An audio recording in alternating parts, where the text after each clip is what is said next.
On this episode of The Auto-Archaeologist, I'm at Megaparts in Wisconsin, checking out some of the cool cars they have stashed between their two buildings. And let's just say they are not anything to sneeze at. Nope, not at all. All right, obviously I can't get to the VIN number on this car, but I know for a fact it is a 1966 Plymouth Satellite Hemi car, automatic. And one of the telltale signs, if you watch the intro, is the Hemi badge that is right there. I am not... Oh, hi, puppy! There's a puppy that ran over there. There she goes. Silly puppy! And then... I'm not going to bother this stuff, but the Hemi's not in it anyways. And next to it is a 1966 Plymouth Belvedere 2. And like, okay, what's so special about this? It's a 4-speed car. Okay, open the door. Let me see. Oh, yeah, you can see right there, 4-speed car. Like, okay, it's a 66 Belvedere 2 4-speed car. And then you're like, okay, what's so special about that? It is, ooh, I'm stuck on something, an HP2 car. And you're like, what's so special about HP2? For this model year, HP2 denoted that it was a 426 Hemi. So this right here is a 1966 Plymouth Belvedere 2 426 Hemi car, 4-speed. And the raccoons are making their way with it. The engine's not in it, I'm pretty sure. But and then in front of it is I believe this is a 3D3 Formula S Barracuda Fastback. I could be wrong on that one. And same with these two, they're buried. I can't get to the VIN numbers. That one would be on the door frame. This one would be on the dash. And unfortunately, I can't get to it because it's mildly buried. And with all these Mopar parts. So here's a 72 Roadrunner tail panel, or a rear bumper. We got slicks. We have steering columns for E-bodies. We got seats. We have exhaust. I think I might buy these because I need these for my Challenger. Mickey Thompson, there's engines in here. 440s, 3D3s. Rear end ratios, and then more cars. And I think this might have been a Formula S car also, but it's turned into a dirt tracker, or partially at least. But then you're like, okay, 69 Roadrunner, because you can see right there it says Roadrunner. And I'm like, okay, it says Plymouth on the side, looks all cool. And then we come around, and I'll show you the Super B here in a second. Like, okay, 69 Roadrunner. Look at the lace paint job on the original A12 hood. Is that not crazy? Let me just move that. This again is another 1969 A12 6-pack Roadrunner. And this one I can actually show you. The other one I won't be able to. But I want to show you that ridiculous lace paint job. Really, it was well done back in the day. But if you can see here, RM23M9A, which denotes 446 pack.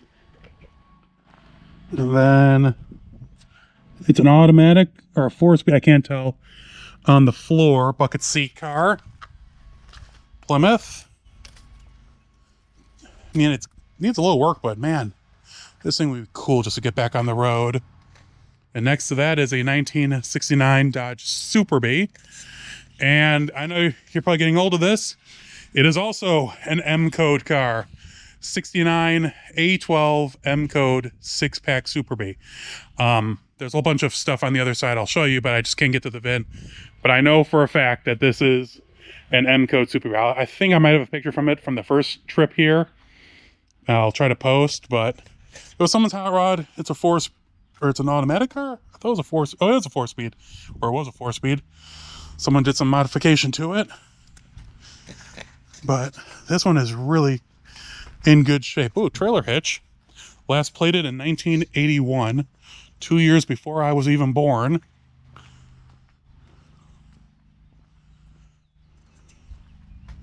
But yeah, it's a real M code Super B. And you're probably saying like, oh, just go over and read the VIN. They covered up the VINs because these are outside. I moved the one on the Roadrunner, and they've got 24-hour surveillance here, so it's okay. But I don't want to move all these transmissions just to get to the door. Okay, and walking past the Super B is some more parts. Also 2 more cars. Very nice 1965 Coronet 500 convertible. That's a really sharp car. A friend of mine has one of these and drives it all over the place. Got some other miscellaneous Mopar parts and spare bumpers and steering columns. And over here, he's got a really cool Valiant funny car body. Solid steel. We had this at McCacken. Ooh, 2014, I think. I'll put a picture of it in the comments. But solid steel body. Really neat. And then over here, 1967 Barracuda Fastback. I don't remember what this one is.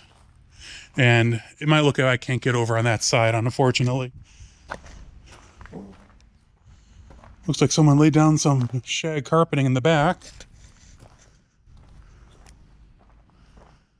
With that, oh, it's a CUDA. That doesn't make any sense. Looked like it said CUDA 340. Huh. I didn't think I saw side marker lights. No, I don't see side marker lights. I'm pretty sure it's a 67. Well, this nose is partially wrong anyways. Maybe it is a 69 340 car. But you can see there's no VIN on the dash. So it must be on the door, which I can't open up because it's locked. But this is just some of the cool stuff hanging around over here at Mega Parts. Cool slicks. And I have to go give them my credit card here shortly because I'm buying some parts for my Challenger.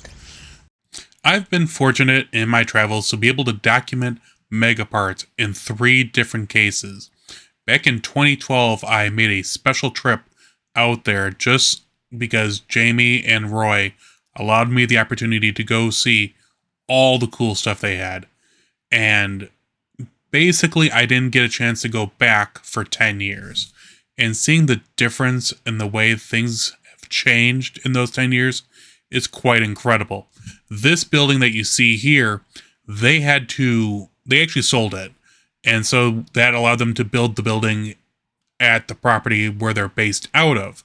So all the cars in here, all the parts had to be moved from this property over to their main headquarters in downtown Coon Valley.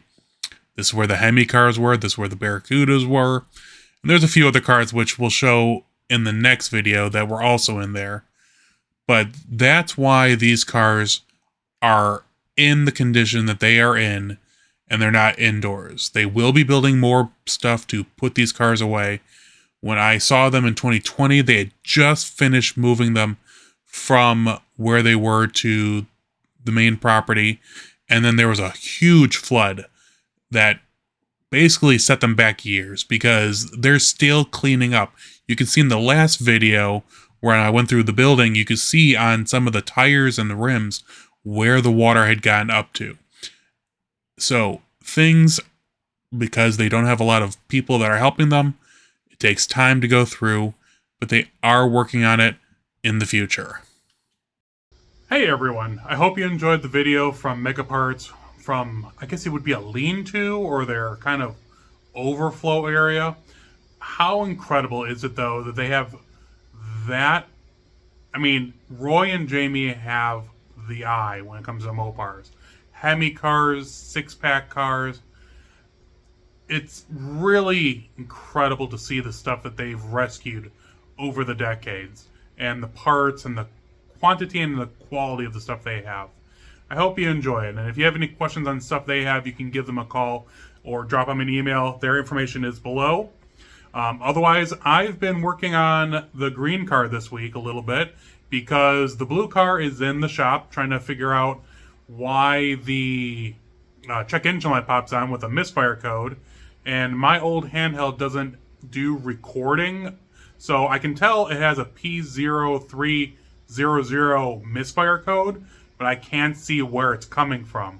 And my friend has a setup at McKenna Automotive where you can actually record, I guess, where the code comes from, and hopefully we'll get it fixed this week, because as of Thursday of this week, which is, the week of the 9th, September 9th, 2024, I'm heading to Kentucky to Bowling Green for Holly Mo Party.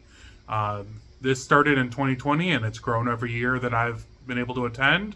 I'm going there. I'm driving down with my friend Seth, who you've seen in the videos with the green car, and I'll see a bunch of my friends down there.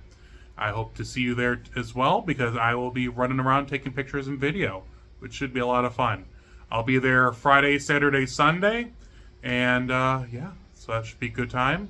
And then I'm pretty sure I have one free weekend, and then there's Fall Jefferson, which is in Jefferson, Wisconsin, and I'll be in building number 2, selling books, and I'll have a whole bunch of parts. Actually, a lot of the stuff that's over here on this shelf is going to be going up for sale, including that 68 Roadrunner tail panel and other miscellaneous pieces. I'm actually getting, you can see here's the door panels for my green car. I'm getting them cleaned up, and I got a whole bunch more stuff sitting here on the workbench that I'm going to start cleaning, soaping, getting prepped for paint, because I plan on putting the interior in this car as soon as I can, because at least that will be one thing that will get done, and then I can move on to other things like, leaking engine and fun stuff like that. Let me know what you think. Of course, I appreciate all feedback. I would really appreciate it if you would share this video and subscribe, because those both help me. And yeah, so lots of stuff going on. This week's going to be in the hot one again. It's like 50 something right now here in Chicago, so it's a little weird. But let me know what you think. I will talk to you all soon. Stay safe.